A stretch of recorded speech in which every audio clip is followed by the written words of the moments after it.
L'idée de cette première conférence, c'était d'avoir des acquis collectifs autour de ce qui fait l'un des points clés de ce programme TETRAE, c'est-à-dire la recherche en voire transdisciplinarité. Donc Tom est professeur de philosophie des sciences et de théorie de la gouvernance, docteur en philosophie. Il dirige un laboratoire de recherche qui s'appelle BioGov, qui est une unité qui travaille donc sur la gouvernance de la biodiversité et des biens communs, et qui dépend de l'Université catholique de Louvain. Tu es membre aussi d'un groupe interdisciplinaire sur les sciences du droit, JURI, donc toujours dans cette université.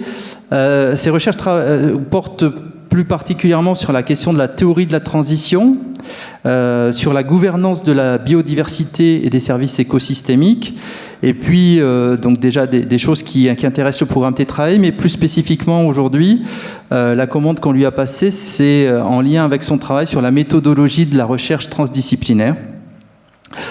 Donc il a publié tout un tas de papiers, c'était impressionnant quand je suis allé sur sa page personnelle, dont une dizaine d'ouvrages. Juste pour en citer deux, l'État partenaire, transition écologique et sociale et innovation citoyenne, publié en 2022 avec Olivier De Schutter. Et puis un scoop, puisque le prochain il va paraître en 2024, qui s'appelle Transdisciplinary Research Sustainability Social Transformation, Governance and Knowledge Co-Production. Donc apparaître en 2024 chez Routledge. Et puis enfin, tu es membre d'un réseau, d'une alliance internationale sur la recherche inter- et transdisciplinaire.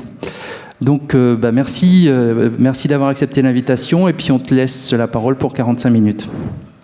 Merci beaucoup Frédéric. Voilà, merci beaucoup pour cette invitation à venir à Agde dans le cadre de cette école chercheurs partenaires. Je suis ravi, je remercie l'équipe nationale, donc Frédéric Wallet, Daniel Galliano et Pauline Normand pour cette invitation et pour déjà la préparation qu'on a pu faire de cette conférence. Donc l'objet de la conférence, c'est de réfléchir ensemble, et je vais terminer par des questions ouvertes dans ma présentation pour un peu sonder vos réactions sur la recherche transdisciplinaire. Je vous donne tout de suite un bref topo de définition, comment j'utilise ce terme. Vous avez vu sur les objectifs du programme TETRAE qu'on met l'accent sur l'interdisciplinarité d'une part et la co-construction, le partenariat d'autre part. En fait, l'idée de la transdisciplinarité, c'est d'aller au-delà de l'interdisciplinarité et d'inclure la co-construction et la recherche en partenariat, qui est un très grand défi, et c'est un peu ça, je vais évidemment un peu problématiser cette façon de faire de la recherche. C'est un grand défi, aussi bien pour les chercheurs que pour les acteurs de terrain. Ça demande une transformation, une transition aussi dans nos communautés et dans nos pratiques. C'est un peu le thème de la réflexion que j'aimerais bien introduire. Alors je commence ma présentation par un petit slide d'éco-biographie. Ça vient des mouvements féministes qui mettent beaucoup l'accent sur la positionnalité, d'où est-ce qu'on parle. Ça devient très important aussi dans la recherche, et donc je fais un petit moment très bref pour dire d'où est-ce que je parle. Alors moi personnellement, je venais pas du tout de ce milieu de recherche transdisciplinaire. C'est un chercheur très classique qui a une formation d'ingénieur civil d'une part, donc polytechnicien, et de philosophe d'autre part, et j'ai travaillé sur la gouvernance des biens communs génétiques au niveau mondial. Et donc j'ai travaillé avec des gens qui s'occupaient de la génétique, à mettre ça en culture et de créer des banques. Et moi je m'occupais de la question de la gouvernance, donc l'interface entre ingénieurs et questions éthiques.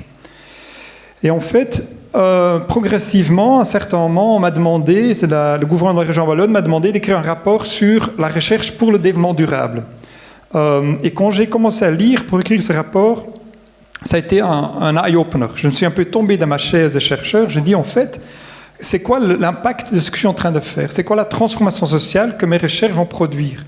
Et comment j'ai commencé à lire là-dessus, en fait, il y a beaucoup de gens qui ont réfléchi là-dessus. Et on se rend compte qu'il y a vraiment un gap énorme entre la tour d'ivoire, le savoir académique et la transformation sociale. Du coup, j'ai commencé à m'y intéresser et j'ai ouvert une nouvelle ligne de recherche en 2015-2014. Donc en 2014, j'ai fait un premier ouvrage sur base du rapport commandité par le gouvernement. Et ensuite, avec une équipe, dans mon équipe, j'avais la chance d'avoir un philosophe. Et en fait, les philosophes, on était une dizaine dans mon équipe. Il y avait un philosophe, il parlait toujours en fin de réunion, parce que personne ne comprenait ce qu'il disait. Mais en fait, c'était quand même intéressant parce qu'elle crée une dynamique dans l'équipe autour de ce qu'on appelle le pragmatisme constructiviste. C'est une approche philosophique qui permet de dire, en fait, pour coupler le savoir à la pratique, il faut se demander, mais pragmatiquement, qu'est-ce que ça a comme utilité ?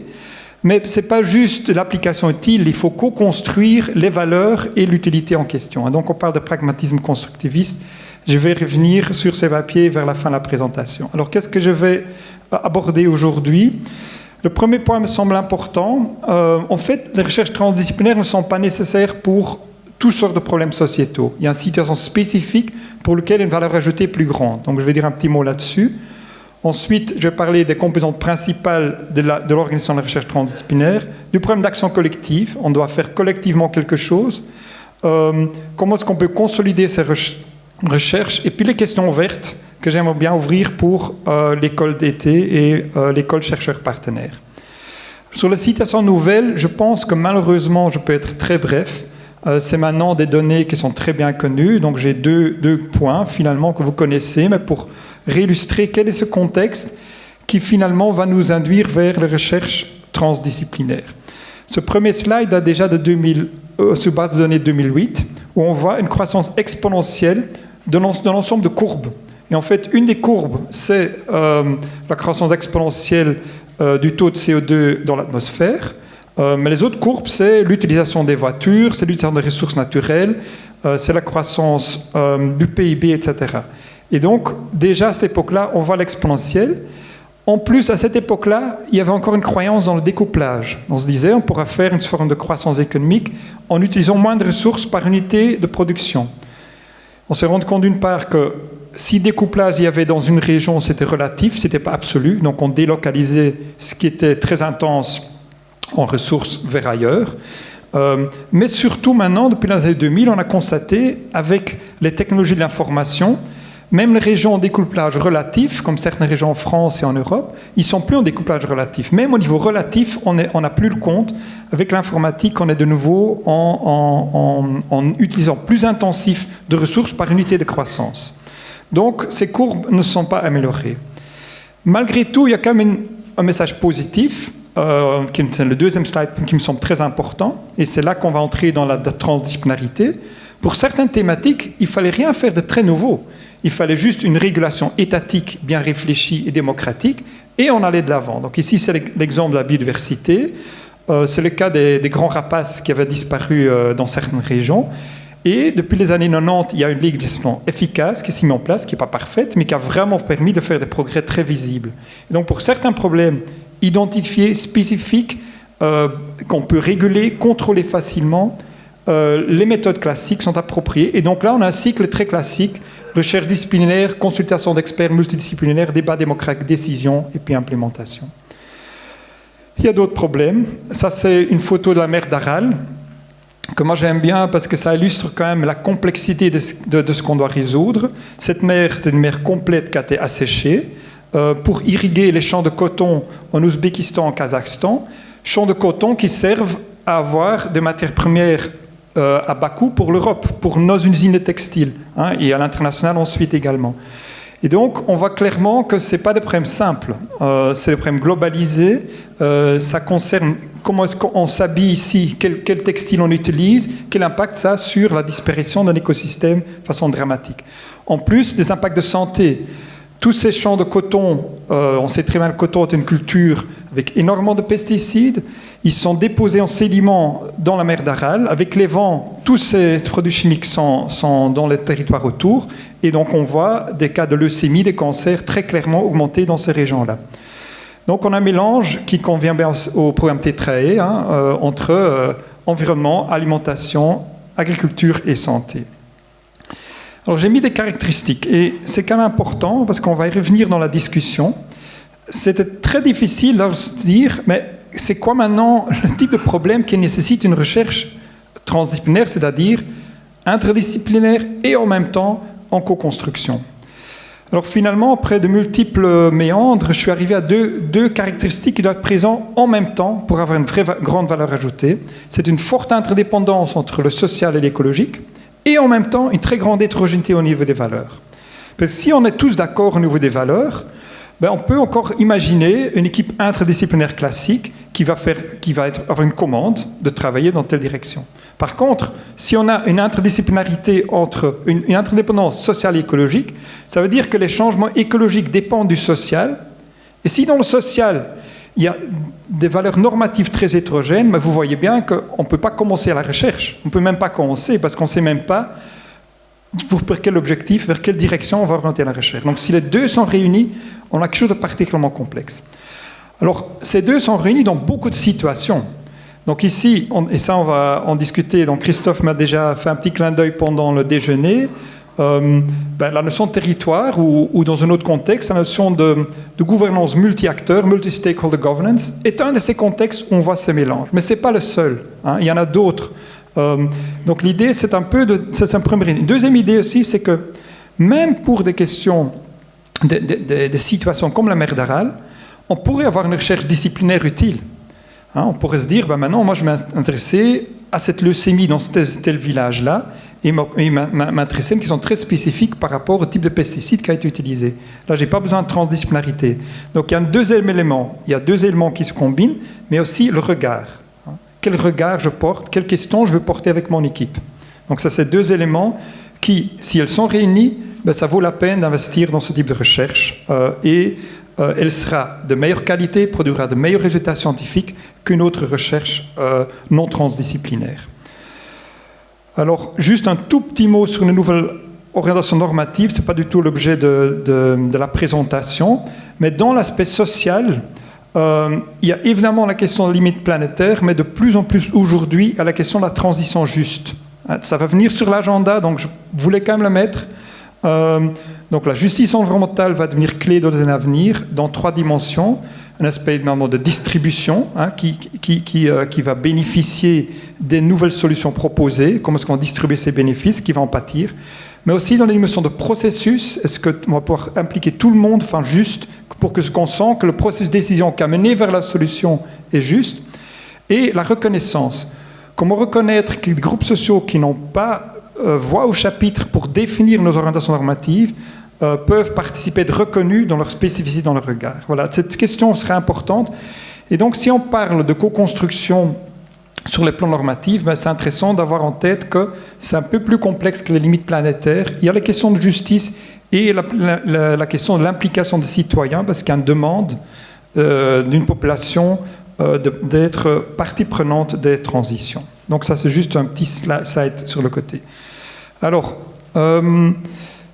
qu'est-ce que les chercheurs, parce que c'est un peu le topo de la présentation aujourd'hui, comment est-ce que la recherche a réagi par rapport à ces problèmes de type mer d'Aral? Mer d'Aral qui peut être un problème que je résous localement avec une ressourcerie qui va réfléchir sur comment s'habiller autrement, par exemple. Donc ça peut être très local, mais c'est réfléchi sur un plan, un contexte d'interdépendance socio-écologique complexe. Première réponse, c'est la recherche interdisciplinaire, où il y a les chercheurs avec le petit point noir, et on va travailler ensemble avec un objectif de recherche commune. Donc ce n'est pas de la multidisciplinarité, on va définir un cadre commun de travail. Deuxième réponse, c'est la même chose, mais on ajoute d'autres types d'acteurs. On va avoir aussi co-définir un objet commun, mais on aura des participantes et des participants disciplinaires et il y aura des partenaires. Alors, quels sont les composants de cette réponse transdisciplinaire? On a en haut de l'interdisciplinarité, mais au sens fort. Ce n'est pas juste entre un médecin et un ingénieur qui va réfléchir sur une prothèse pour une jambe. C'est au sens fort, c'est-à-dire, pourquoi c'est fort? Parce que les disciplines ont des présupposés tellement différents entre quanticali, entre une recherche juridique, historique et d'ingénieur, qu'il faut créer un langage commun. Et c'est pour ça que l'interdisciplinarité est forte et la transdisciplinarité, souvent au niveau de la gouvernance, et on va y revenir à la fin, c'est souvent très, très semblable. Et donc nous, dans nos pratiques, on a pris l'habitude, quand on organise des événements, de dire on travaille à la fois sur la transdisciplinarité et l'interdisciplinarité au sens fort, parce que la frontière est très très proche. D'autant plus que dans le milieu des États-Unis, dans cette littérature-là, quand vous allez lire sur l'interdisciplinarité, vous allez voir que, en fait, c'est ce que nous on appelle transdisciplinarité parfois. Voilà, une question de vocabulaire, mais c'est aussi parce que si on fait de l'interdisciplinarité au sens fort, on a ce problème de vocabulaire. et ils sont participatifs. Donc on va intégrer les connaissances entre scientifiques et acteurs sociétaux, et vous verrez que cette intégration des connaissances n'est pas suffisante pour créer la transformation sociale. Donc c'est un peu le thème de ce que je vais développer après. J'ai ajouté un petit mot écosystème de projets de recherche transdisciplinaire. Pourquoi ? Parfois, monter un tel projet de recherche est compliqué et on ne peut pas le faire avec l'équipe ou la situation qu'on a. Par exemple, on travaille sur un sujet qui est très controversé. Il faudra passer peut-être d'abord un petit projet, peut-être, ici dans le programme TEDRAE, il y a la phase préalable, mais parfois c'est carrément un projet préalable, c'est vraiment un premier projet qui va permettre de clarifier toutes les valeurs en présence et créer une confiance entre les acteurs. Ça peut prendre 2 ans, et puis dans un projet suivant, on fait vraiment de la transdisciplinarité. Et donc très souvent, et en fait c'est la même chose dans la recherche disciplinaire en fait, c'est aussi un écosystème. Si vous lisez un article, après un follow-on article, il y a un autre qui remet en question, il y a une équipe qui a peu de moyens mais qui a trouvé une faille, etc. Donc finalement, il fonctionne aussi en écosystème de petits, de gros projets, de communautés. Ici ce sera pareil. Donc si on parle de transdisciplinarité comme vision de recherche indisciplinaire et en partenariat, il peut y avoir d'autres composantes très techniques, très disciplinaires, simplement parce qu'il faut réfléchir en termes d'écosystème et l'ensemble participe à cette ambition de combiner l'interdisciplinarité et la recherche participative.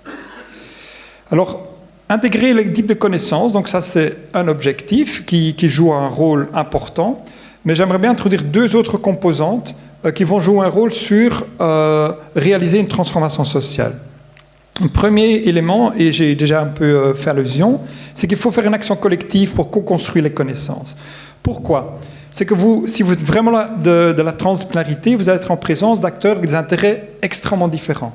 Déjà, au niveau interdisciplinarité, entre les différentes disciplines, chacun vient dans le projet en espérant je vais pouvoir avoir des données pour ma recherche en question. Donc si ce n'est pas clarifié, pas construit comme action collective, vous pouvez facilement avoir 4 ans de projet, 2 ans de projet. En fin de projet, vous voyez que tiens, il y en a un qui a réussi à publier, pas les autres, parce qu'il a anticipé le coup, il a bien joué ses intérêts. Donc ça, ce n'est pas jouer collectif.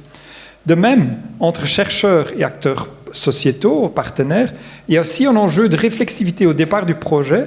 Mais comment est-ce qu'on va valoriser les résultats pour les 2 partenaires, les partenaires chercheurs, partenaires non-chercheurs en présence? Donc, il y a cet enjeu d'action collective pour garantir un investissement de chaque partenaire dans un projet commun de production de connaissances.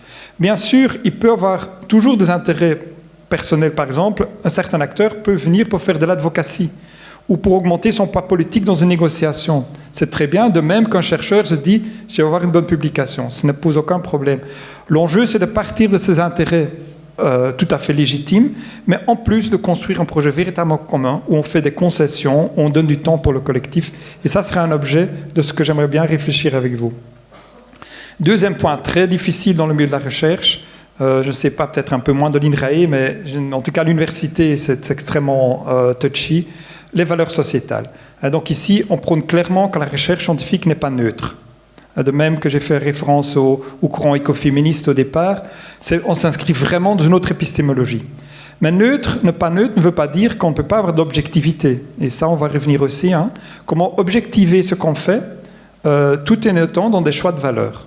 Donc, le caractère scientifique reste clé. Il y a quand même une valeur ajoutée, que ce soit un programme de recherche, critique, réflexif.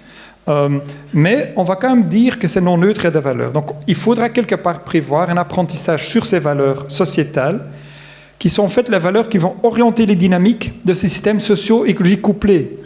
Donc vous voyez bien que même au lieu de recherche, je travaille sur un système social écologique couplé, elle peut aller dans 2-3 directions, je vais faire ma recherche sur quelle des 3 directions. Je n'ai pas le temps de tout faire. Les directions, c'est en fonction de choix normatifs. D'où le chercheur, il va devoir cadrer sa recherche en fonction de ces valeurs. Finalement, on se met d'accord qu'on fait plutôt le chemin numéro 1 et pas le chemin numéro 2, le chemin numéro 3. Donc ça fait partie de ce genre de réflexion dans la recherche transdisciplinaire qui sont des méthodologies qui sont en train de se mettre en place pour aider les chercheurs à faire cela. Donc ça sont les composantes principales qui vont se traduire dans des modes de gouvernance de la recherche. Alors, j'utilise 2 hypothèses qui sont empruntées à la théorie des biens communs de Elinor Ostrom. Comment je suis arrivé à cette théorie-là? En fait, comme j'ai travaillé sur les biens communs, d'abord sur la biodiversité, donc j'avais déjà lu pas mal là-dessus, mais le bien commun de connaissances, en fait, il y a tout un courant qui a emprunté les idées des biens communs pour les biens communs de connaissances. Ça correspond très bien parce qu'en fait, la littérature sur les biens communs, ça concerne la production du bien collectif et public, mais de façon décentralisée, donc par des procédures non étatiques. Donc ça correspond très bien au milieu de la recherche en fait, parce que qu'est-ce qu'on fait d'autre que d'avoir une sorte de système de collaboration décentralisé, non marchand, mais non étatique. C'est-à-dire on a une parole sur la décision de nos sujets de recherche, sur une expertise propre. On appelle ça en théorie économique l'asymétrie d'information qui fait que l'État, comme principal agent, ne peut pas décider tout pour nous, parce qu'on a un savoir que lui n'a pas.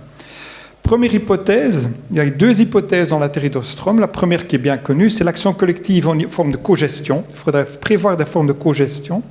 Et la deuxième portera sur les valeurs. Elle est moins bien connue, mais elle est très importante dans les biens communs également.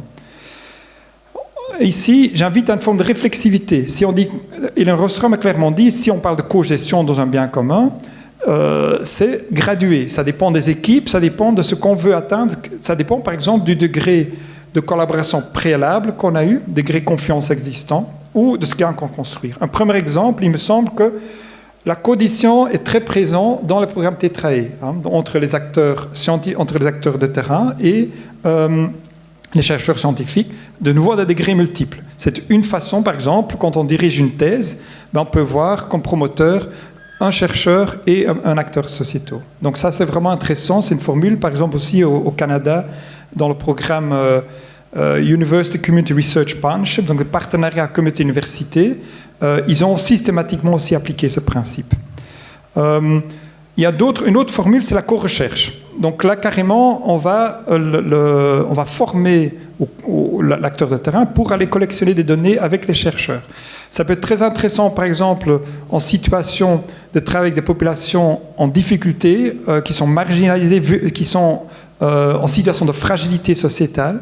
À ce moment-là, il y a un exemple très célèbre à New York sur la pollution environnementale, où on a formé les acteurs du quartier pour aller faire les enquêtes auprès des habitants. Parce qu'en fait, les habitants, quand quelqu'un vient faire une enquête, ils sont d'abord intéressés à parler de leurs problèmes propres, les problèmes du quartier, avant de documenter les problèmes de pollution environnementale. Donc c'est une autre porte d'entrée. On parle de Laurent Hazard, qui est présent ici, mais évidemment, c'est un autre exemple que vous connaissez bien aussi, la sélection participative. Il y en a des tas d'exemples, mais juste au niveau conceptuel, c'est une autre démarche. Et encore une fois, ce n'est pas que la cogestion implique de faire l'un ou l'autre, c'est d'avoir une certaine réflexivité sur le niveau de besoin de cogestion. Et ça se discute ensemble entre les partenaires. La co-intervention, on peut aller aussi à une autre forme de cogestion, c'est qu'on va ensemble, et ça c'est plus dans l'historique de la recherche-action, on va construire un Living Lab. Ici, dans le livre, j'ai illustré le cas de Cahors, parce que ça me semble intéressant, c'est l'utilisation de matériaux bioressourcés, donc au niveau du territoire agricole, au niveau de la rénovation du bâti dans cette petite ville. Et là, on va vraiment une co-intervention. On change la façon d'isoler le mur, on envoie l'échantillon en laboratoire, on teste sa résistance à l'humidité, ça revient vers les artisans qui sont en train de construire, qui ont dit « c'est pas bon ce que vous avez fait en laboratoire, il faut d'autres matériaux ». On reblote, et de façon itérative, entre laboratoire, ressources biosourcées et rénovation, on a fini par rénover un bâtiment pendant le projet, mais non seulement ça, on a aussi conçu un nouveau matériau. Donc ça, c'est 3 exemples d'action collective. Donc ici, un deuxième élément, en fait, dans l'hypothèse, il y a la co-gestion, donc il y a la co-gestion, mais aussi le co-design. Donc là aussi, il faut de l'action collective et ça c'est le cas dans les recherches interdisciplinaires, en fait, si c'est 3 disciplines, mais entre les 3 disciplines, il n'y a pas uniquement des questions de recherche qui sont différentes ou des méthodes, mais il y a plein d'autres choses qui sont différentes. Il y a le cadre conceptuel, il y a l'objectif de recherche, il y a la validité. Qu'est-ce qu'on considère comme valide ? Quelqu'un qui fait la recherche quantitative a souvent très difficile, avec quelqu'un qui fait la recherche qualitative, d'avoir les mêmes critères de validité. Chaque discipline a ces éléments-là. Et donc, quand on fait une vraie recherche interdisciplinaire, il faut se mettre d'accord, créer un langage commun sur ce genre de choses-là. Maintenant, ça se complexifie dans une recherche transdisciplinaire. On a la même problématique, on a toujours du co-design, les flèches grises, mais cette fois-ci, on va avoir impliqué les acteurs sociétaux dans le co-design. Pourquoi ? Supposons qu'on parle de validité, par exemple, et que c'est une équipe qui veut faire un questionnaire structuré auprès des gens, c'est peut-être pas la façon la plus appropriée pour aborder les populations qu'on veut questionner. Et du coup, les acteurs sociétaux vont dire, oui, mais pour nous, c'est pas vraiment valide de faire ça ici parce que vous allez être tronqué par votre façon de travailler pour telle et telle raison. Et du coup, on va devoir ajuster un petit peu, on va peut-être faire un autre outil, on va peut-être faire un workshop d'intelligence collective avec les acteurs ou peu importe. Ce sera un ajustement en fonction des méthodes pour finalement faire du co-design du projet de recherche. Donc ça, c'est les éléments. Premier élément, tout ce qui concerne l'action collective. Deuxième élément, les valeurs. Alors, deuxième élément, l'hypothèse, c'est que l'apprentissage mutuel au niveau des valeurs est crucial. Alors ici, je retourne vers la théorie des biens communs. Si vous allez lire l'article de 97 ou de 97 sur la deuxième génération de la théorie de l'action collective, donc Second Generation of Collective Action Theory, vous allez voir qu'il y a un peu un glissement dans son travail, qu'au départ, il y avait beaucoup de travail sur la cogestion sur les ressources, les forêts, les rivières, etc. Et finalement, Elinor Ostrom, à partir de sa théorie économique et économie politique, elle s'est dit, mais le coût de contrôle de ces arrangements est très grand. Si c'est tout des règles formelles, mais ça va être très, très coûteux en temps et en énergie pour contrôler les systèmes d'irrigation, les forêts, etc. Du coup, il a remis l'accent sur le haut des valeurs, des normes sociétales qui circulent dans une communauté, l'éthique. Par exemple, la protection d'une forêt pour des raisons religieuses peut être un moyen beaucoup plus efficace qu'avoir une règle formelle décidée dans la communauté. C'est juste un exemple. Mais donc l'idée, c'est que dans une valeur commune, j'anticipe le comportement de l'autre parce qu'on a discuté sur ces valeurs-là. Et donc, j'ai moins un niveau de coût de contrôle. Et donc, elle a commencé à travailler là-dessus. Et donc, finalement, elle a combiné ces deux éléments-là dans une théorie plus complète de l'action collective. Et il me semble que on retrouve ça également dans les recherches transdisciplinaires. Si on peut anticiper dans l'équipe un peu les valeurs vers lesquelles on va, ben finalement, ça crée de la confiance, ça évite de devoir tout rediscuter parce qu'on sait quand même grossièrement qu'on va tous vers cette valeur-là et que chacun s'adaptera à ça. Donc ces deux éléments-là, ça a été appliqué à la théorie des biens communs de connaissances. L'ouvrage de 2007 d'A.C. Ostrom, c'est sur le Governing the Global Knowledge Commons, où on a toute une série d'auteurs, y compris Elinor Ostrom, qui appliquent sa théorie à la question des biens communs de connaissances. Évidemment, à l'époque, c'était beaucoup sur la privatisation du digital, hein, donc tout le mouvement de l'open source était clé dans cet ouvrage, mais pas que. Et en particulier, Yochai Benkler, qui a aussi écrit un livre là-dessus, a beaucoup travaillé sur le consortium de recherche et a intégré la question des valeurs sociétales, les valeurs partagées là-dedans. Qu'est-ce que ça donne ici ? Ici j'avais mis l'exemple de la Bexitem, Sandra Lavorel. J'avais été interviewé juste avant le Covid, une dizaine de projets. J'avais pris mon petit vélo, j'ai pris ma caméra, j'ai filmé. Donc vous pouvez avoir les interviews. Cet exemple est très interpellant parce qu'en fait c'est une chercheuse en écologie, hein, qui avait publié plein de choses et qui en fait a eu un projet de recherche dans le col du Lotaret sur un long-term social cultural research, donc un site de recherche sociologique de long terme. Et en fait, il y a un tunnel qui s'est effondré et les chercheurs ont été bloqués pendant plusieurs périodes, pendant longues périodes, plusieurs mois, du côté dans ces villages. Et du coup, ils ont été amenés à discuter avec la population, ils se sont rendus compte que ça n'avait absolument aucun impact sur la biodiversité locale, tout ce site expérimental qui était mis en place. Et donc, on peut poser des questions, comme moi je me suis posé en 2014, quand je suis tombé de ma chaise, en essayant de voir, mais c'est quoi le lien entre les recherches et la transformation sociale. Et de façon très intéressante, ils ont complètement redesigné leur recherche pour intégrer les valeurs. Ils ont fait une recherche, une questionnaire avec les acteurs de terrain sur les valeurs par rapport à la biodiversité, où bien évidemment la résilience économique du territoire par rapport au changement futur était clé, avant la biodiversité. Et ensuite, en recadrant à partir de la résilience, on a fait un programme de recherche avec des choses assez intéressantes. Mais l'intérêt, c'est de montrer qu'ils ont pu redémarrer leur projet suite à ces discussions sur les valeurs. Il y a l'équipe de recherche de Leuphana University, mais surtout l'ISOE, Institute for Social Ecological Research, qui est une des instituts en Allemagne qui historiquement a démarré les recherches transdisciplinaires dans les années 95. Maintenant, ils ont cartographié plein de projets. Ils ont dit, est-ce qu'on peut faire une corrélation entre ces projets qui travaillent sur les valeurs et les outcomes de recherche ? Eh bien oui. Donc ils ont pu vraiment établir que les projets qui ont vraiment pris le soin de faire ça, il y avait plus de publications, il y avait plus de nouvelles connaissances socialement pertinentes et actionnables. Donc il y a un papier qui a été publié, vous pouvez le consulter. Ces valeurs sociétales, nous aussi on a fait un peu la même démarche et on s'est rendu compte qu'en fait ces valeurs sociétales ont un impact assez important dans un projet de recherche. parce que ça change le cadre des problèmes, ça change la définition des questions de recherche, ça change le choix des méthodes et la sélection, le rôle des participantes. Donc voilà deux grandes hypothèses de ce qui va être important. Alors qu'est-ce que j'ai fait dans l'ouvrage qui, maintenant en novembre, qui va commencer à exister physiquement? En fait, j'ai scanné la littérature pour trouver des projets de recherche transdisciplinaires avec le mot-clé soit transdisciplinarité, soit recherche participative et interdisciplinaire, pour faire un pool de projets. Et j'ai pris les projets qui étaient bien documentés, où j'avais des publications qui montraient comment le processus avait fonctionné, et où la recherche interdisciplinaire et transdisciplinaire a été nécessaire pour produire les résultats de recherche. Donc ils n'ont pas juste publié un truc qui par hasard, non, c'est des publications vraiment là-dessus. Puis je me suis posé la question, qu'est-ce qui crée la transformation sociétale? J'ai pris mes 3 caractéristiques et je me suis posé la question au niveau des outputs. J'ai pris un peu un biais en me disant, je prends déjà des projets qui ont des publications scientifiques dans des revues par les pairs. Comme ça, personne ne peut me critiquer et me dire, ces projets-là, ça ne vous apporte rien au niveau scientifique. C'était des projets clairement qui apportaient au niveau scientifique, mais je voulais qu'ils apportent au niveau scientifique et au niveau sociétal. Alors, le sociétal, c'est pas juste... Donc, j'ai codé pas juste la variable solution, mais j'ai codé des tas d'autres choses qui sont importantes dans une recherche transdisciplinaire. Et ça fait aussi partie d'une culture de recherche où quand on est en partenariat, par exemple, il se peut que quelqu'un vienne dans mon projet, et j'ai un exemple dans une des vidéos que j'ai faites sur un projet qui travaille à la municipalité, il vient dans le projet, et après le projet il retourne dans la municipalité, et le fait qu'elle a été dans le projet lui a donné de nouvelles légitimités de travail, de nouvelles fonctions, etc. Et donc ça, c'est un output sociétal d'une recherche transdisciplinaire. C'est l'augmentation de la compétence d'acteurs, de la légitimité des acteurs sur le terrain suite au projet transdisciplinaire. Donc tout ça, j'ai codé.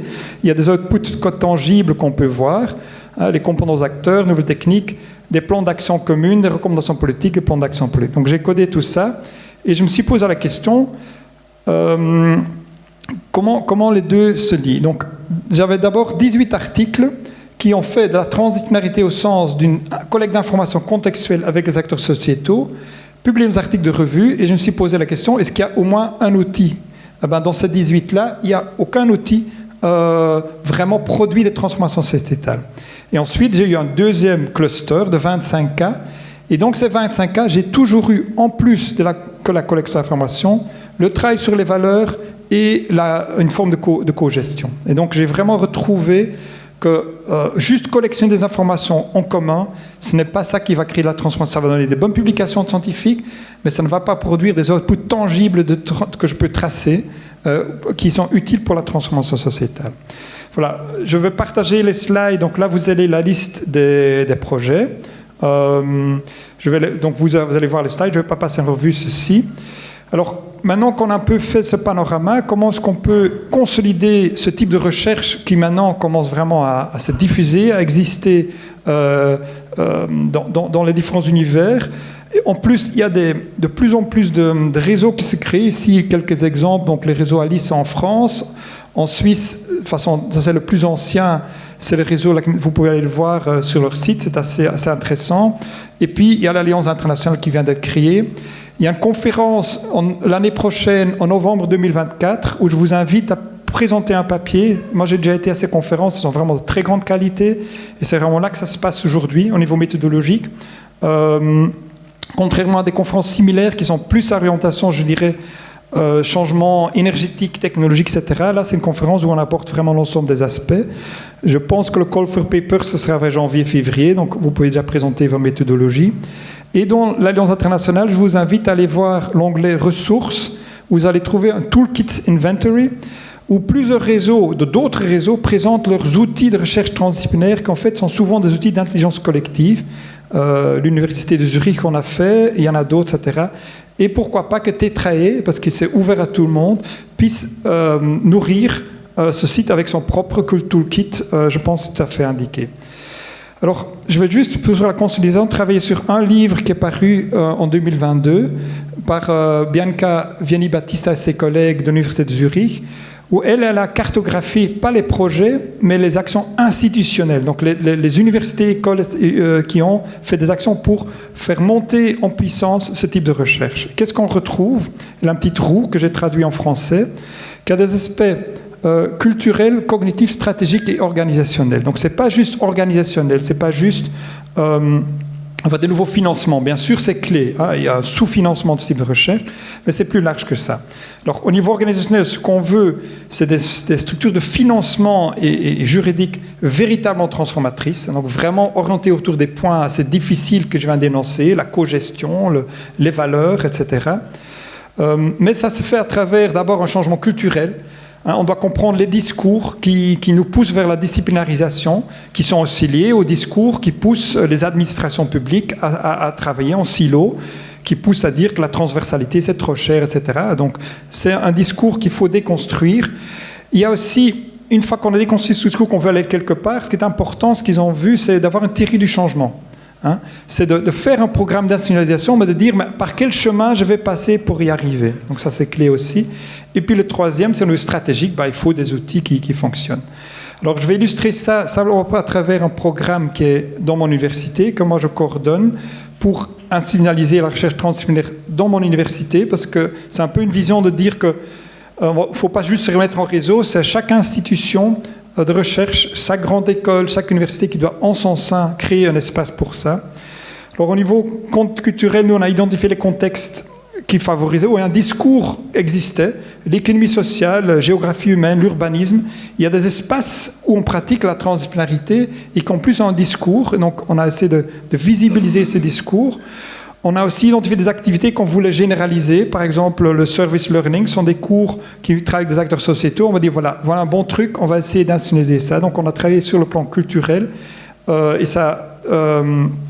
Deuxièmement, sur le plan cognitif, pour créer notre théorie de changement, nous, ce qui est important, c'est un processus démocratique, un processus le plus inclusif que possible. Donc, on a voulu avoir un mécanisme d'institutionnalisation qui a été précédé par 2 ans de workshops dans l'université. C'était l'époque du Covid, donc c'était par Teams et machin. Mais quand même, ça a abouti vers un plan de transition approuvé par l'ensemble des acteurs, passé au conseil académique. Et je peux vous dire que c'est un outil super utile, parce que quand moi je descends dans les facultés pour dire faudrait tel acte transdisciplinaire, je peux dire voilà, ça a été approuvé dans le plan de transition. En plus, le plan a des indicateurs, une évaluation. Donc voilà, je peux me référer à un cadre construit démocratiquement et de façon inclusive qui implique la communauté. Et voilà, ça c'est notre théorie du changement. Au niveau stratégique, bien sûr, il y a différents outils qu'on utilise. On a créé une académie citoyenne, donc pour les activités vraiment transdisciplinaires, on a mobilisé des partenaires fixes qui vont travailler avec nous de façon régulière sur certains projets de recherche. Je ne vais pas entrer là-dedans, mais ce serait intéressant, je peux vous en parler pendant la pause. Ça nous permet d'apprendre en fait, de créer ça. Parce qu'une chose, c'est de se dire, on va faire ça, mais il faut trouver le bon mécanisme qui permet à chacun de ne pas être épuisé dans le long terme. Tout le monde travaille avec des financements limités, donc comment est-ce qu'on résout tout ça? Mais ça, c'est un embryon de ça. Et finalement, on veut aboutir vraiment vers de nouveaux financements, de l'ancrage dans les textes de loi, l'organisation des écoles doctorales. Il n'y a pas d'école doctorale transdisciplinaire. Il y a un financement que nous, on a au niveau du CNRS belge, qui s'appelle, on a les commissions disciplinaires, plus une commission qui s'appelle Foresight. Et là, c'est obligatoire d'être transdisciplinaire. Donc ça, c'est exactement ce qui me semble intéressant, c'est de mettre en compétition dans des financements sur une enveloppe spécifique, uniquement les projets transdisciplinaires, parce que sinon, on passe toujours à la trappe. Voilà, donc ça, c'est juste pour un peu élargir les débats sur l'institutionnalisation au-delà de la question organisationnelle. Alors, je termine par les questions ouvertes. La philosophie de ces questions ouvertes, c'est un peu me dire... voilà, je serai présent ici pendant l'école d'été. En tout cas, toutes les matinées, je suis là. Et voilà, ça permet un peu de discuter, de prendre note, vous aussi.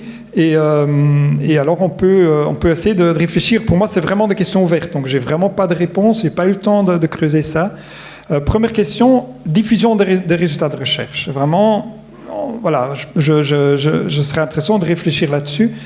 Dans un cadre processus transdisciplinaire, où on va avoir d'un côté à gauche les pratiques sociétales, à droite les pratiques de recherche disciplinaire classiques, et nous on est au milieu. On a des processus de recherche transdisciplinaires. Quand on structure les problèmes, il faut les 2 volets. Une fois que la question est définie, l'analyse peut se faire de façon relativement scientifique, sans que les partenaires sociaux sont toujours présents, mais de temps en temps, après 1 an, il y a un jour de workshop dans le village pour discuter des résultats, redéfinir les questions et redémarrer. Et puis on a l'impact. Voilà, comment maintenant... donc en amont, il y a une véritable co-construction. Je vais peut-être laisser ce slide pour une autre fois.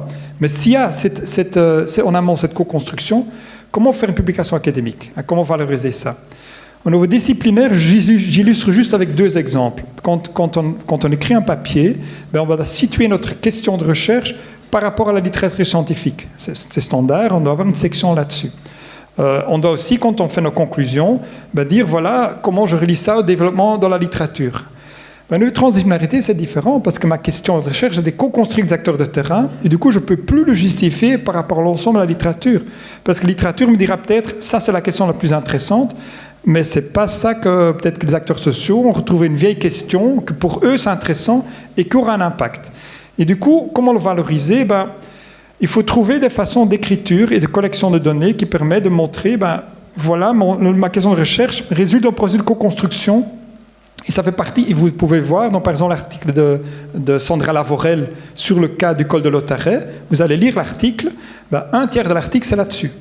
Et donc, même pour la co-construction, on se dit, voilà, on s'est vu 4 fois, on a vu telle personne, ils ont dit ça, après on a dû changer d'idée. Voilà. Ils écrivent ça dans un article scientifique. Évidemment, c'est clé dans un article transdisciplinaire et ça permet vraiment d'avoir un mode de production différent, spécifique, de haut niveau pour la recherche transdisciplinaire. Et du coup, ça pose un peu la question d'une réflexivité commune à avoir dans un projet, d'anticiper ça. Donc, il faudra à un certain moment, donc c'est pour ça que c'est une question ouverte, se dire, voilà, j'ai mes 2-3 workshops dans l'année 1, mais comment je documente ça? Donc, une chose que moi je teste dans mes projets, c'est voir des petites enquêtes ex ante, ex post, pour que je puisse dire, pour que ça puisse dire, voilà le type d'apprentissage qui a eu lieu, le type de valeurs qui ont changé, et ça, je peux tout de suite intégrer dans une publication. À la fin, il faut aussi se dire que ce n'est pas juste présenter une conclusion par rapport à la littérature, mais c'est de co-construire cette solution par rapport à l'apprentissage qui a lieu. Voilà, donc des questions ouvertes par rapport à la publication, mais en tout cas, on constate, ça c'est l'ISOE qui l'a montré, que des projets de recherche transdisciplinaire peuvent très clairement mener vers plus de publications, si on prend ce critère-là, ce n'est pas le seul évidemment, mais voilà, c'est une question ouverte, comment on réalise ça. Puis évidemment, la question de l'impact qui va être traitée de façon très intense ici, dans les jours qui viennent. Classiquement, on va mobiliser le chercheur scientifique comme un expert. Et donc l'impact, ce sera de vulgariser nos résultats ou ce sera de présenter nos recommandations dans un grand événement public. Ça, c'est le côté classique, grand projet européen, etc. Ici, ce sera un peu différent. On va, par exemple, coproduire des manuels de formation. Donc, on appelle ça des activités d'échange de connaissances. J'ai pris ça d'un manuel de call HERA, d'un call européen, qui ont fait un document intéressant sur l'impact. Et ils disent, plutôt que valorisation, ils parlent vraiment d'échange de connaissances. Et qu'en aval du projet, on va coproduire des éléments de connaissances ensemble qui vont être diffusés. Ou par exemple, il se peut qu'un des impacts, c'est des changements organisationnels. Qu'on peut viser. Donc ici, on n'a pas un niveau de publication scientifique. Ici, on est vraiment au niveau qu'est-ce qu'un acteur sociétal peut attendre d'un projet scientifique de recherche. Il se peut, par exemple, que de nouveaux groupes de travail dont les réseaux d'acteurs sont créés suite au programme transdisciplinaire. Et ça peut être très intéressant pour les acteurs sociaux. Ce groupe de travail peut continuer à travailler pendant des années sur le sujet qui a été créé à partir du projet. On peut lancer des projets pilotes, etc. Et donc, il y a des conséquences sur la valorisation sociétale. Et on va juste encore revenir dans les slides. Question numéro 2. Comment construire l'impact? Donc là, je peux être plus bref parce que ça fera l'objet de pas mal de choses. Ce que je vais simplement ajouter, c'est que dans la transdisciplinarité, il y a quand même un glissement vers une ouverture vers plus de styles de recherche. Style de recherche, ce n'est pas uniquement la production de connaissances, mais aussi des styles orientés vers l'apprentissage sur les normes, aussi créer des compétences. Ça fait partie de l'univers de l'écosystème. Et donc, il se peut qu'on soit dans un projet qui est plus orienté vers un autre style, et donc ça aura un impact, ça résultera d'un impact sur l'impact. Et donc ça, c'est les styles, je ne vais pas passer trop de temps là-dessus. Ce que je veux simplement dire, c'est que si je vois le chemin d'impact, donc il y a différents styles, il y a différents résultats qui seront co-définis avec les acteurs de terrain, qui vont dire, voilà, c'est vraiment ça qui nous intéresse. Et on peut arriver vers plusieurs impacts. L'enjeu ici du travail qu'on fera sur l'impact, c'est de dire qu'un des outils intéressants, c'est d'analyser les chemins d'impact à travers ce qu'on appelle le forecasting et le backcasting. De dire ensemble où est-ce qu'on veut en arriver dans 30 ans et c'est quoi les points par lesquels il faut passer pour y arriver. Donc finalement, faire cet exercice réflexif ensemble, vous comprenez bien qu'une fois qu'on a réfléchi là-dessus, ça va avoir un effet de retour sur ceci et sur le style aussi. Si on a défini un objectif qui est très touchy au niveau normatif, au niveau du style, on va donner un peu plus de temps au niveau du style, valeur sociétale. Si maintenant on se dit ensemble, nous on trouve quand même, on a un budget limité, on a ce qu'il y a, nous notre priorité c'est de résoudre tel problème technique, on veut installer un moulin hydraulique dans le village, etc. On veut travailler là-dessus ensemble, mettre en réseau tout le monde, voilà, ce sera un style production de connaissances. Mais donc cet aller-retour vers où est-ce qu'on veut en arriver avec les budgets qu'on a, avec les moyens qu'on a et quelles sont les étapes pour y arriver, ça permet d'augmenter l'impact de la recherche sociétale. Troisième question, comment maintenant créer des réseaux intégrés, c'est aussi un objectif de l'école TETRAE. Ici, je le présente de façon un peu plus large, carrément au niveau institutionnel. Si je prends une institution qui n'est pas une institution de recherche, mais qui est simplement un bureau de consultance, par exemple, organisation hiérarchique classique, une hiérarchie fonctionnelle, où on va créer des subdivisions avec chaque fois des leaders de subdivisions.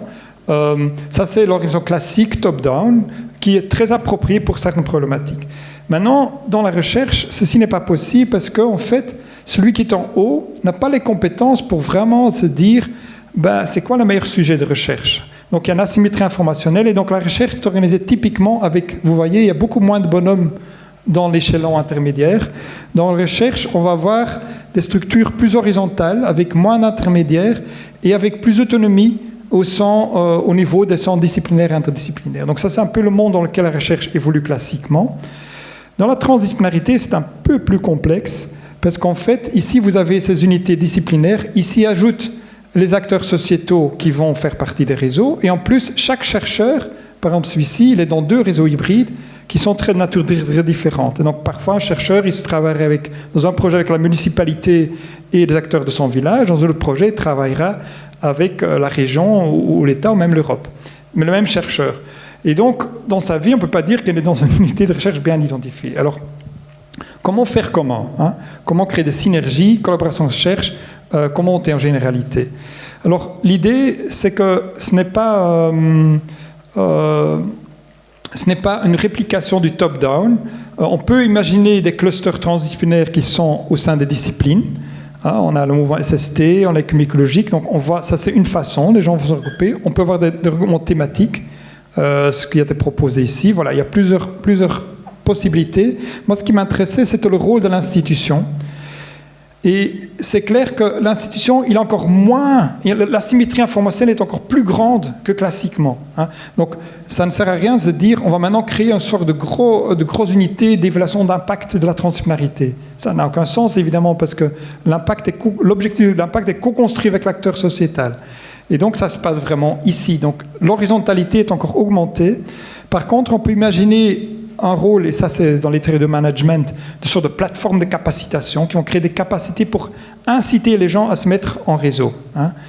Et donc, on peut avoir des éléments ponctuels de mise en réseau, de communautés pratiques, etc. Ce serait intéressant d'en discuter pour voir quel est le bon équilibre qui produit une vraie valeur ajoutée pour les chercheurs. Et quel nouveau rôle? Est-ce qu'il faut créer une nouvelle unité, une nouvelle plateforme? Voilà, quelle forme ça peut prendre? Je pense que ce sont des questions ouvertes intéressantes. Alors pour terminer, donc juste, ça c'est l'ouvrage qui est sous presse, que j'ai utilisé pas mal dans la présentation. J'ai mis les vidéos de mon petit voyage en vélo, vous allez reconnaître certaines personnes. J'étais à Mirecourt, dans le Living Lab, j'étais chez Sandra Lavorel, j'étais un peu partout. Et puis voilà, là, je mets toutes mes publications online disponibles, vous pouvez télécharger. Ça, juste à titre historique, en 2016, ça, c'était le moment où je commençais à me dire, mais c'est quoi, comment connecter la recherche avec le terrain? Et donc là, c'était une étude assez intéressante où j'avais été voir tous les paiements agri-environnementaux en Wallonie. Et je me suis dit, quand le fermier reçoit de l'argent, donc par exemple pour planter des haies, autant d'hectares au mètre carré, est-ce que ça va vraiment créer un changement de comportement et dans quelles conditions? Et puis j'ai regardé tous les organisations intermédiaires avec lesquelles l'agriculteur était en contact. Et en numéro 2, j'avais la recherche. Et donc ça, c'était quand même assez intéressant. C'est que des vrais projets transdisciplinaires pouvaient faire en sorte que les paiements agri-environnementaux produisaient des transformations sociétales. Donc ça joue un rôle important aussi pour comprendre ce genre d'importance. En guise de conclusion, donc sur la question assez générale, donc selon l'analyse, les recherches disciplinaires et multidisciplinaires sont clairement insuffisantes pour certains types de questions, mais ce sont ces questions-là qui nous intéressent pour la transition. Des problèmes sociologiques interdépendants et avec des valeurs sociétales très hétérogènes. Et selon l'importance de ces variables, on va choisir une transdisciplinarité plus ou moins poussée en fonction des moyens qu'on a, etc. Deuxièmement, en fait, l'idée, c'est bien d'arriver à une meilleure science, une meilleure compréhension, dans le but de créer la transformation sociale. Donc, la recherche-action en fait partie, mais ce n'est pas uniquement de la recherche-action, ça peut être une recherche très théorique, mais où la question, très abstraite, à l'action, était co-construite avec un acteur de terrain, et par ce fait-là, ça produit vraiment un impact. Et dans une vision plus globale, en fait, ce qu'il faudrait faire, c'est combiner les approches disciplinaires, interdisciplinaires et transdisciplinaires pour construire cette vision plus complète du réel. Et finalement, voilà, on a essayé d'ouvrir un peu la réflexion sur quels mécanismes institutionnels. Probablement, ce sera différent dans les universités, les grandes écoles et les institutions de recherche comme l'INRAE. Mais il semble qu'il y a quand même à ne pas répliquer les structures plus hiérarchiques, centralisées, et innover au niveau des mécanismes d'accompagnement des projets également au niveau institutionnel. Voilà, je vous remercie. Tous. Donc merci Tom pour ta présentation. Donc effectivement, on m'a demandé de faire quelques commentaires sur la conférence et lancer quelques pistes pour les questions et le débat. Tout d'abord, je voudrais revenir sur la raison de la communication, qui est de travailler sur ce lien entre les recherches transdisciplinaires et adresser les questions des transformations sociales. Donc, pour dire que c'est vraiment des enjeux que l'on partage, la question des changements globaux, des crises interconnectées qui justifient finalement de mettre en place un nouveau régime de connaissances pour favoriser les recherches intégratives, pour viser l'action collective pour la co-construction des connaissances, et un travail de fond sur les apprentissages et les valeurs sociétales qui orientent les dynamiques des systèmes socio-écologiques. Donc je voudrais dire d'abord que cette orientation, cette visée, elle fait vraiment écho à notre institut, et en particulier dans l'orientation qui a été donnée dans INRAE 2030, qui affirme l'ambition d'explorer les voies de transformation profonde des systèmes alimentaires et environnementaux. Et il fait aussi écho à la réflexion conduite dans le département ACT, le département des sciences pour l'action, sur le renouvellement de ces sciences au défi des transformations. Alors, donc merci Tom pour cet exposé, particulièrement bienvenue dans cette école chercheur Tetrae, qui est un programme qui, je rappelle, a démarré il y a plus de 30 ans, et qui, depuis toute cette période, ambitionne d'articuler, de repenser les relations entre sciences et société à l'échelle des régions et des territoires. Alors, c'est d'autant plus intéressant que, par exemple, les mots-clés, j'ai regardé le document directeur de Tetrae, les mots-clés de transdisciplinarité ou de transformation sociale ou transformation profonde sont absents.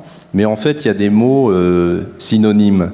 Et comme tu l'as bien dit, l'interdisciplinarité forte et les recherches participatives d'un côté et les transitions en territoire de l'autre sont une autre manière de dire ces choses-là.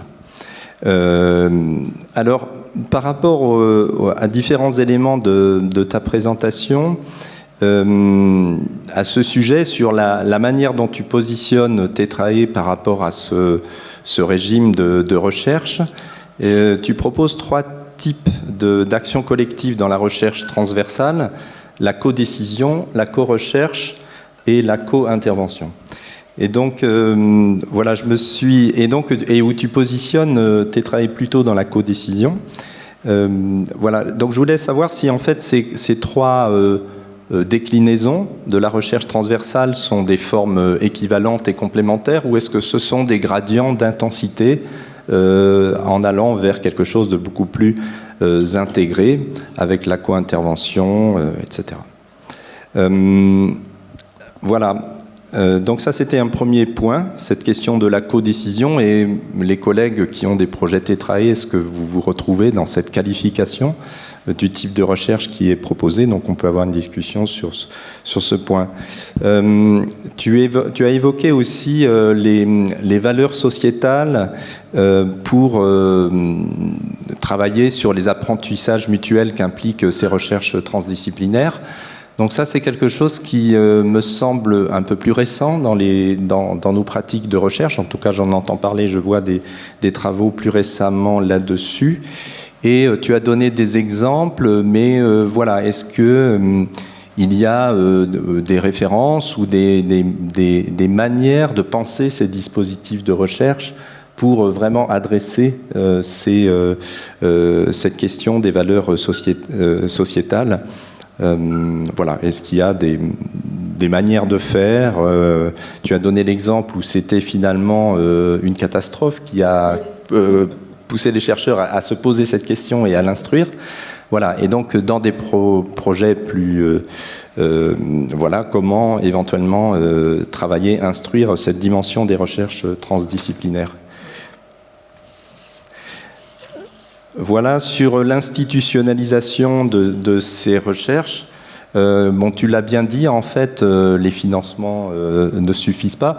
Et d'ailleurs, j'ai l'impression qu'on est dans un contexte actuel où les sources de financement promeuvent, en fait, largement. C'est assez facile de trouver des financements qui vont promouvoir des recherches intégratives avec une dimension transdisciplinaire, etc. Mais c'est insuffisant. Il faut que l'ensemble des composantes de l'institution puissent favoriser ces activités. Il faut un plan de transition, il faut un système d'évaluation. Enfin, ça renvoie à tout un tas de dimensions et ça, c'est vraiment très important. Et voilà, c'est pour dire aussi que dans notre institut, c'est un sujet de réflexion qui a beaucoup mûri lors de la création de l'Institut, avec ce fameux plan INRAE 2030, et qui continue dans le sens où INRAE s'interroge sur la manière d'investir plus frontalement les sciences de la durabilité, moyennant une évolution des pratiques de recherche. Et donc c'est un sujet, on pourrait dire, d'actualité sur lequel nous travaillons. Comme vous le savez, il y a une mission de réflexion sur les sciences de la durabilité à INRAE et nous devons aboutir à des recommandations et les contributions et l'expérience de Louvain et d'autres instituts nous seront d'un grand intérêt. Voilà. Alors après, sur les questions que tu as proposées pour le débat, la première, tu as présenté le modèle idéal en fait d'une recherche transdisciplinaire, ses conditions et ses produits. Et donc en fait, la question que je me suis posée, c'est comment réunir les conditions pour que ça puisse advenir. En réalité, c'est vrai que bon, tu as dit qu'en fait, il y a des situations qui sont plus pertinentes que d'autres pour ce type de recherche. Et en particulier quand il y a une hétérogénéité des valeurs et une interdépendance écologique et sociale, enfin, c'est les exemples que tu as donnés. Mais en plus de cela, il faut, pour que ce soit possible, qu'il y ait les conditions de rencontre entre des chercheurs qui vont être intéressés et compétents sur des problèmes que vont poser des acteurs et ces problèmes vont eux-mêmes interpeller la recherche. Pour être... voilà.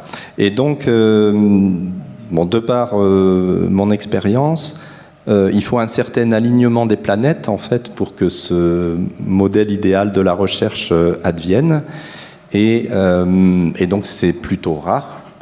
Et voilà. Et en fait, je pense que ce que tu dis sur comment, finalement, penser des écosystèmes qui favorisent les recherches transdisciplinaires, eh bien, est utile pour justement permettre que les conditions pour que ça se mette en place soient moins rares qu'elles ne le sont actuellement. Enfin voilà.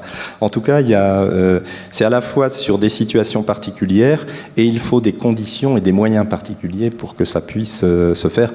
Après, on adapte. Souvent, on va faire des recherches qui vont être plus... je dirais de la recherche en partenariat, voire dans certains cas, ça va être plus de l'action stratégique où les chercheurs vont être experts. Mais disons que le modèle idéal de la symétrie, il reste sans doute quand même assez rare à réaliser. Voilà, sur la deuxième question sur l'impact qui est centrale en fait pour l'école chercheur, puisque vous allez travailler là-dessus, tu es passé vite sur une diapo qui me semble très intéressante parce que tu as parlé de 3 styles de recherche transdisciplinaire, celles qui vont mettre en avant plus fortement la promotion des connaissances, donc l'impact de ces connaissances en tant que telles, d'autres qui vont beaucoup progresser sur la construction de compétences, et donc quels impacts de ces évolutions des compétences pour la société, et puis d'autres sur le renforcement des apprentissages sociaux. Et je me demandais si ces 3 styles ne sont pas intéressants pour les réflexions que vous allez avoir sur impact de vos projets, dans la mesure où, selon l'orientation dominante prise par le projet, peut-être que les impacts sociétaux ne seront pas tout à fait de même nature. Sauf si je n'ai pas bien compris. Voilà. Et puis, le dernier point, c'est les réseaux de recherche transdisciplinaires. Voilà. Et ça m'a fait réfléchir au fait que un point que tu as peu développé dans ta présentation et qui est très présent dans tes travaux, c'est le territoire. Et en fait, le fait qu'en travaillant sur des projets situés dans des contextes territoriaux particuliers, eh bien, on peut développer des recherches transdisciplinaires d'un style peut-être original, pertinent, enfin voilà. Et donc, cette dimension territoriale, je pense qu'elle est très forte dans le programme. Et voilà, je me disais peut-être que cette configuration de recherche, comme tu l'as dit, en fait, territoire, souvent, on est dans l'interface nature-société, de fait, et puis on est dans une proximité d'acteurs multiples, en fait, qui vont des grands opérateurs, des acteurs publics, des acteurs privés, etc. Donc peut-être un a priori qu'on est dans des contextes où ce type de recherche transdisciplinaire peut facilement advenir. Et alors, un point que j'ai vu dans le document directeur et que je ne connais pas bien, mais c'est que ce TETRAE, une nouveauté par rapport au programme précédent, c'est l'idée des agro-living labs. Donc en fait, il est conçu aussi comme un réseau d'agro-living labs qui sont des lieux où s'expérimentent des solutions. Voilà, j'en sais pas plus, hein, j'ai simplement lu dans le document, mais je m'étais demandé si justement ce nouveau programme TETRAE avec cette idée de réseau de Living Lab n'est pas une sorte d'écosystème justement facilitant ou amplifiant la possibilité de développer ces recherches transdisciplinaires. Donc voici quelques commentaires à chaud. J'ai réagi sur une version qui n'était pas la version finale, et du coup il y avait des mots-clés un peu différents. Mais voilà, vraiment merci pour cette présentation. Bon, j'avais déjà entendu Tom à Cerisy il y a une quinzaine de jours, donc je connaissais un peu. Donc, je vais ajouter un petit mot pour laisser le débat. Merci en tout cas pour les commentaires qui m'aident à avancer. Par rapport à la première question au niveau de quel type de co-gestion, en fait, je me suis un peu amusé à faire des corrélations statistiques pour effectivement un peu comprendre cette question. Et au début, j'ai un peu résisté. Il y a un article sur l'échelle de la participation, donc ladder of participation. Donc c'est comme si à une échelle d'aller vers une participation de plus en plus parfaite. Et ça me semble une très mauvaise idée pour la recherche transdisciplinaire, vu qu'on travaille en co-construction et donc on est réflexif par rapport à ce qu'on peut atteindre. Mais en poussant un petit peu, je me suis quand même rendu compte que effectivement, ce n'est pas un choix entre les trois. Mais si on combine de plus en plus d'éléments, alors on renforce quand même le caractère de la transformation sociale. Donc on ne peut pas pointer que celui-là mieux que l'autre, etc., parce que ça dépend du contexte. Mais on peut quand même avoir des clusters de projets où ils font à la fois de la co-intervention, de la co-décision et un peu d'apprentissage sociétal. Globalement, ces projets-là qui sont plus denses dans cet ensemble vont aller vers un plus grand impact. Et c'est là que la notion d'écosystème de projet est importante, parce qu'évidemment, qui dit plus de choses à faire, dit plus de budget. Hein, et donc, c'est un équilibre à trouver. Il faut savoir que ça vaut la peine de faire un peu plus pour réaliser la transformation sociale, mais du coup, ça vaudra aussi la peine de se mettre en réseau avec d'autres projets pour que, si dans mon projet, je fais la co-décision, quelqu'un d'autre fait la co-intervention, quelqu'un d'autre a fait l'apprentissage social sur les valeurs, ça peut être utile. Et un exemple historique, c'est par exemple, il y a des séquences de projets transdisciplinaires, par exemple en Allemagne et Autriche, sur l'énergie, où en Autriche, il y a eu des apprentissages sociaux qui ont shifté les objectifs de recherche des sociétés technologiques vers les solutions d'isolation des bâtiments, d'approche de villages. Et bien après, en Allemagne, tous les projets ont démarré au point d'arrivée des autres projets. Donc, ils ont profité de l'apprentissage social dans ces projets-là pour ne plus faire ce qui a déjà été fait par ailleurs. Voilà, donc c'est un peu cette image-là. Donc, il faut essayer de combiner ces choses-là, mais on peut le faire aussi, on peut le faire dans un projet, mais on peut le aussi faire par mise en réseau. Deuxièmement, par rapport à... excuse-moi, je regarde ma note. Par rapport aux valeurs, oui, que faire pour les valeurs moi, il me semble que, et de nouveau, c'est lié aux moyens qu'on a, une chose à faire ad minimum, de façon minimale, qui me semble quand même une condition assez cruciale, bon, c'est à vérifier, mais quand même, c'est de rendre les valeurs explicites.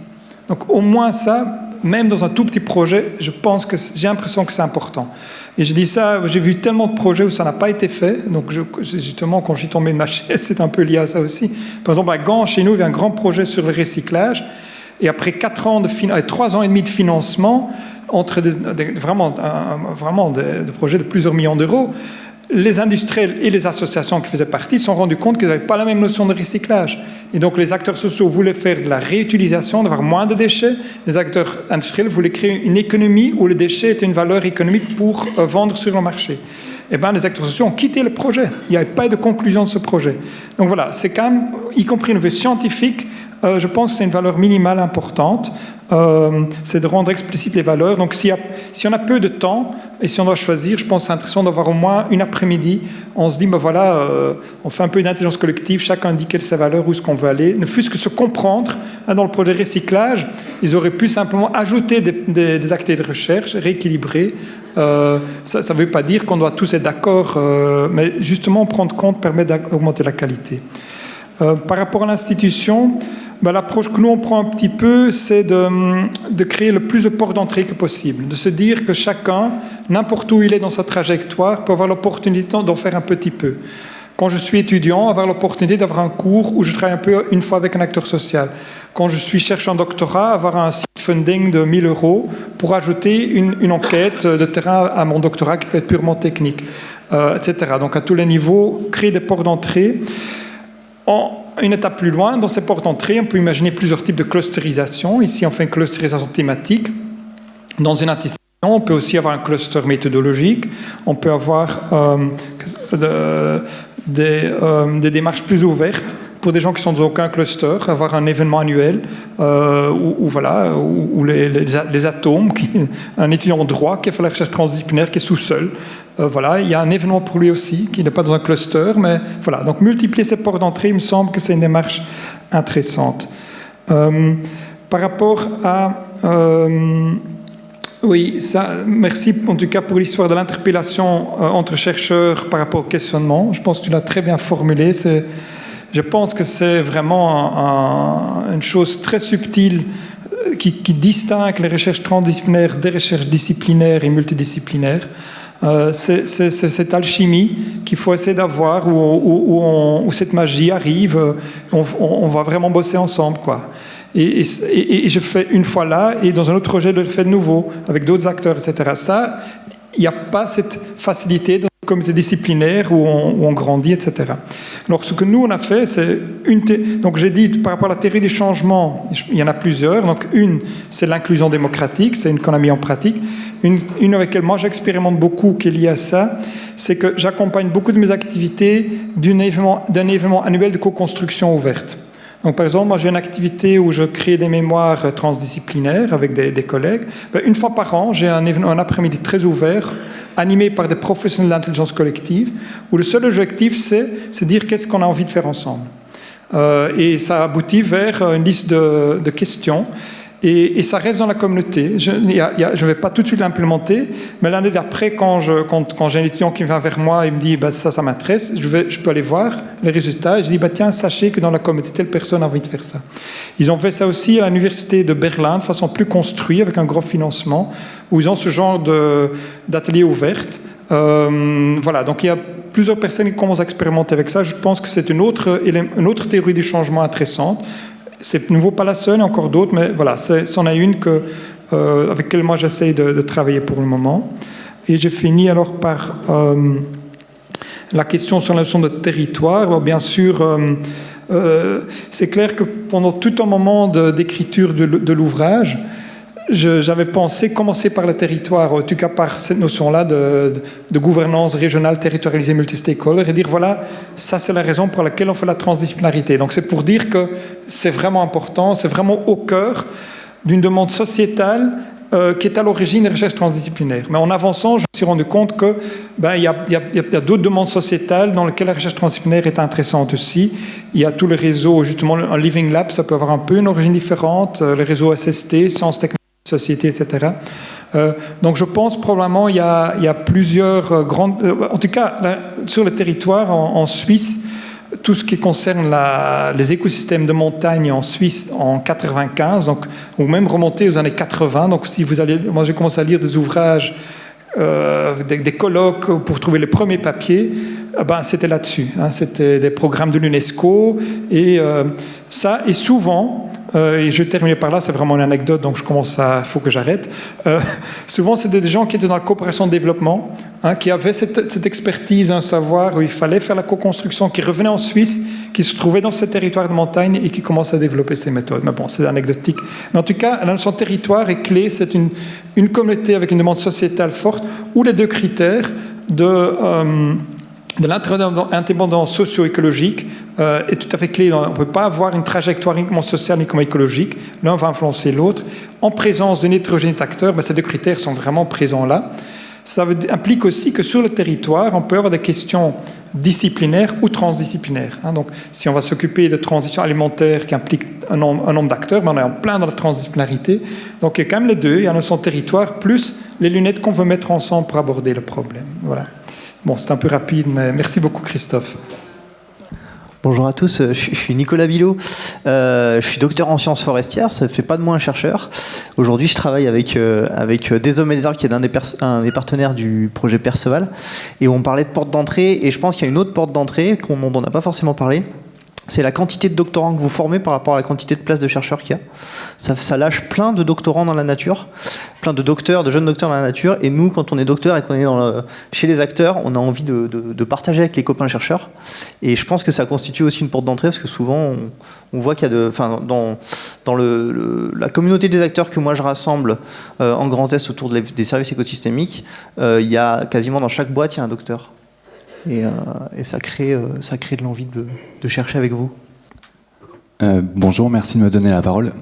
Mathieu Rullet, Des Hommes et des Arbres, partenaire acteur sur le projet Perceval. Au risque de révéler une compréhension très dégradée de votre propos, dont je vous remercie cependant, si on se projette sur un modèle où la question de recherche est co-construite avec les acteurs et répond à une problématique sociétale réelle, et qu'un des résultats de ce travail-là, c'est des résultats actionnables, moi c'est une perspective qui me paraît enthousiasmante, mais où se trouve, si tant est qu'il y en a toujours une, la limite entre le métier de chercheur et le métier d'expert ou de consultant, qui répond à une commande d'un acteur pour lui apporter des réponses actionnables. Merci beaucoup. Moi, je ne vais pas parler en tant que chercheur d'un projet, mais comme je le disais tout à l'heure, comme un président de centre qui a échangé avec la région pour monter ces programmes. Et je pense que ce que vous avez dit sur la méthode pour faire de la recherche transdisciplinaire et l'identification des besoins pour définir ce que vous disiez, si j'ai compris, la manière de monter le projet après, me semble être un angle d'attaque très intéressant pour revenir maintenant vers les régions, pour expliquer où en sont les projets, vers où vont les projets, parce qu'il peut y avoir un malentendu des financeurs sur les résultats attendus, est-ce que ça va vraiment avoir un impact, et je pense que si on est capable, d'abord, je sais que certains projets, il y a eu déjà un travail de définition des valeurs partagées, en tout cas de la vision partagée. Mais je pense que cet exercice il doit faire partie des rendus que l'on a aux régions. Alors je pense aussi côté INRAE, mais aux régions pour faire comprendre ce ce qu'est la spécificité de ces projets. Et c'est une jolie porte d'entrée. Enfin, je trouve que ça me parle beaucoup. Plutôt que de dire on a fait 3 réunions avec les acteurs, ils ont fait ci, ils ont fait ça. En fait, cette vision partagée, qu'est-ce que ça implique sur la méthodologie du projet et où est-ce qu'on va aller, me semble être une belle clé d'entrée pour discuter avec les régions. Donc, merci. Bonjour, merci pour votre présentation. Je suis Véronique Santé-Loutelier, donc je suis partenaire académique INRAE dans le projet Partage. Alors c'est un projet qui est lié avec le territoire, mais on va dire avec un lien plus ou moins présent. Et en fait, moi j'avais une question, plutôt une interrogation en tant que chercheur, parce que la transdisciplinarité ou l'interdisciplinarité dans les projets, ça nécessite beaucoup de temps. Et cette notion-là, elle n'est pas vraiment abordée dans ce que vous présentez. Et le deuxième point, je voudrais aussi réagir sur ce que vient de dire Emmanuel, c'est que en fait, les régions, elles sont financeuses de ce projet Tetrae. Et quand on a construit nos projets, tous, ils sont pas dedans en fait. On n'a pas de point à date, ou alors je suis pas du tout au courant, pour justement expliquer aussi, parce que pour moi c'est une partie prenante. Qu'est-ce que veut la région? Ok, elle est financeuse, mais quel est c'est pour moi aussi important de connaître ses besoins. Si il y a une vision, ça va dépendre peut-être des régions. Franck-Dominique Vivien, Université de Reims. Je suis aussi un des co-rédacteurs en chef de Nature Sciences Société que soutient l'INRAE. Et la question que je me posais, je la posais à Tom d'abord, mais Christophe peut peut-être réagir aussi. S'il y a à produire un nouveau type de connaissance, est-ce que ça sous-entend aussi des nouveaux supports de publication? Est-ce que tu connais effectivement des innovations aussi dans les supports de communication? C'est une question qu'on se pose bien sûr à Nature Sciences Société, hein, sur des... Comme vous le savez, vous ne savez peut-être pas, mais il y a différents types de rubriques. Il n'y a pas que la rubrique article académique. Et donc, dans d'autres rubriques, on peut accueillir éventuellement d'autres types d'écrits, de témoignages. Mais voilà, on serait curieux de savoir effectivement s'il y a d'autres choses qui se font, j'imagine d'ailleurs ailleurs. Romain Belot, conseil scientifique Tetrae. Comment est-ce qu'on peut travailler en contexte de dissensus, pas simplement quand il y a explicitation des valeurs, mais aussi démarrer quand même une recherche, même s'il y a des dissensus sur un certain nombre de valeurs? Merci pour cette question. Évidemment, ça ouvre des débats qu'on va avoir dans les jours qui viennent. Je vais démarrer sur dissensus. En fait, c'est un peu lié à la question par rapport à ce qu'on peut attendre du côté des régions. Hein. Donc, par rapport au style de recherche, on peut vraiment certainement expliquer aux régions, voilà, ici, le progrès qu'on souhaite, c'est qu'on comprend mieux les valeurs en présence. Simplement. Et j'ai un exemple que je discute dans l'ouvrage qui est en très grand dissensus. Bon, c'est un peu un cas très classique. C'est en Angleterre entre des chasseurs et des naturalistes, hein, peu importe. Mais ils ont quand même réussi, malgré leur conflit qui a duré, à définir un programme de documentation commune de certaines données sur le comportement de certaines espèces dans cet écosystème.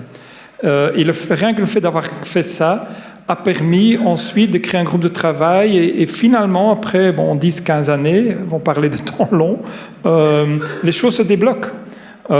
Mais au départ, si je prends uniquement le projet de recherche transdisciplinaire, donc à l'année 1, donc avant les 15 ans, ils ont vraiment fait des outils d'intelligence collective pour clarifier les valeurs en présence qui demandaient vraiment un travail scientifique parce que c'était vraiment une discussion sur mais vous ne savez pas prouver que telle espèce mange telle autre espèce et les chercheurs étaient intéressés dans l'autre espèce et pas dans l'espèce 1. Voilà, il y avait vraiment c'était vraiment commencer à discuter sur les données scientifiques dans le conflit. Voilà, et donc s'est mis d'accord, essayons au moins de clarifier ça et puis on va essayer d'avancer. Mais ils sont restés en dissensus. J'aime bien beaucoup le travail d'Amartya Sen sur ce sujet-là, parce que lui part du point de vue qu'on est d'office en dissensus. Il faut, dans le quotidien, on interagit tout le temps entre nous, en sachant qu'on a des valeurs différentes. Mais il ne faut pas, comme le croient certaines théories néoclassiques économiques, pouvoir faire un ranking complet des préférences pour interagir. Il y a des tas de modes de travailler ensemble, et du coup, c'est comme ça, il arrive ça peut, bien sûr, lui, il est quand même intéressé à avoir des convergences partielles dans les projets, donc comme dans l'exemple de recyclage, là, je pense à un projet où c'est intéressant. Mais le cas du dissensus est clairement présent aussi et n'évite pas une interaction sociétale. Donc ça nous renvoie quand même aussi, donc je vais un peu mélanger les questions, donc j'ai recoupé les questions de la région, merci pour la remarque, je suis 100% d'accord, j'espère que ce type de travail qu'on fait tous ensemble permet de rendre le type d'attente plus nuancé par rapport aux recherches, qui pour moi ne sont pas des attentes avec moins d'impact sur la transformation sociale, tout au contraire, c'est juste de bien expliquer ce qu'on fait. Je voulais faire lien avec les nouveaux modes de publication. Effectivement, si on fait des ateliers d'intelligence collective pour clarifier les dissensus, c'est un peu difficile à le rendre publiable, hein, parce qu'il y a des problèmes de confiance. Moi, j'ai une collègue qui travaille en Burundi avec du théâtre-action, donc elle fait de la fictionnalisation de conflits pour éviter que les conflits dérapent encore plus. Voilà son objectif de recherche. Voilà, donc c'est clairement très complexe. Je pense que le lien à faire, c'est entre les nouveaux, parce qu'on peut aussi l'imaginer, les nouveaux modes de production de connaissances, on peut voir les vidéos, on peut voir, c'est de faire la connexion entre l'évaluation des carrières et l'évaluation des projets et ces nouveaux outputs. Donc c'est important qu'on arrive à faire la boucle, hein, que quand une INIF ou quand un projet met en compétition vraiment des recherches transdisciplinaires, mais il y a eu un exemple qui avait été cité à Cerisy, à l'université de Montpellier, où on avait sélectionné quelqu'un parce qu'il avait produit un document en Australie sur une planification stratégique commune de changement territorial. Ce document va être évalué de la même façon qu'une peer-reviewed publication. Voilà, et donc une fois qu'on arrive à faire cette boucle-là, mais quand même, je suis d'accord avec vous et je pense qu'au Canada, notre collègue du Canada, il y a le travail des OLTIS. Donc c'est les offices de transformation de technologie qui ont été créés pour les sciences humaines et les sciences sociales, où ils ont vraiment réfléchi à cette question-là, comment créer non seulement des nouveaux formats, mais des nouveaux formats qui sont aussi co-construits avec les acteurs. Voilà, donc ce genre de choses-là. Évidemment, c'est utile si on arrive à faire la boucle complète, hein, parce que voilà, si ça ne permet pas aux gens d'évoluer dans leur carrière, ça ne fonctionne pas non plus. Donc, effectivement, je pense que j'ai récupéré plusieurs choses, mais heureusement, on a la pause café.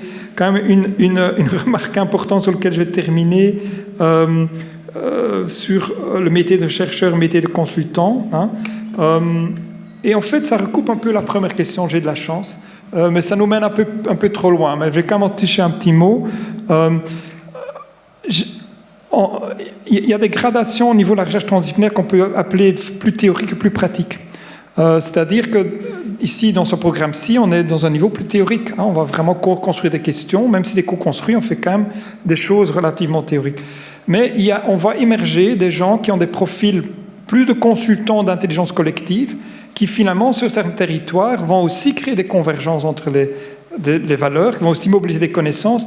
Et donc, ces fameux doctorants qui sont formés dans la recherche transdisciplinaire, quand ils vont se retrouver dans des administrations publiques, qui, pour certains projets, vont appeler ils ont le choix de demander un consultant classique pour décider sur, je sais pas moi, la planification territoriale sur un hall des producteurs, comment créer mon hall des producteurs, je demande un consultant pour savoir si la commune va le payer, la municipalité, ou je vais demander à quelqu'un qui a eu une formation transdisciplinaire, qui va finalement être capable de hybridiser des connaissances, faire un workshop dans la municipalité avec une université, un acteur de terrain et des responsables politiques, et de le faire sans plus pratique, en fait, et d'arriver aussi avec un document coproduit.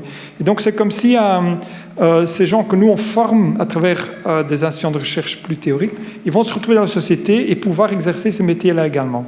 Il y a quand même une différence au niveau du métier de recherche proprement dite, c'est que le degré de regard critique et de regard réflexif est beaucoup plus poussé dans le milieu de la recherche. Et pour les raisons de métier, pour plusieurs raisons, c'est qu'on a une tâche aussi de regard méthodologique sur ce qu'on fait. Donc quand on le fait, en même temps, on essaye de documenter la méthodologie pour que d'autres puissent l'approprier et l'utiliser dans le concret. On a un regard évidemment de critique scientifique, donc il peut y avoir un écart entre ce que le scientifique produit et ce que l'acteur de terrain attendait. Donc c'est pour ça que c'est très important qu'on travaille sur quelque chose de commun et qu'on n'est pas avec nos intérêts propres.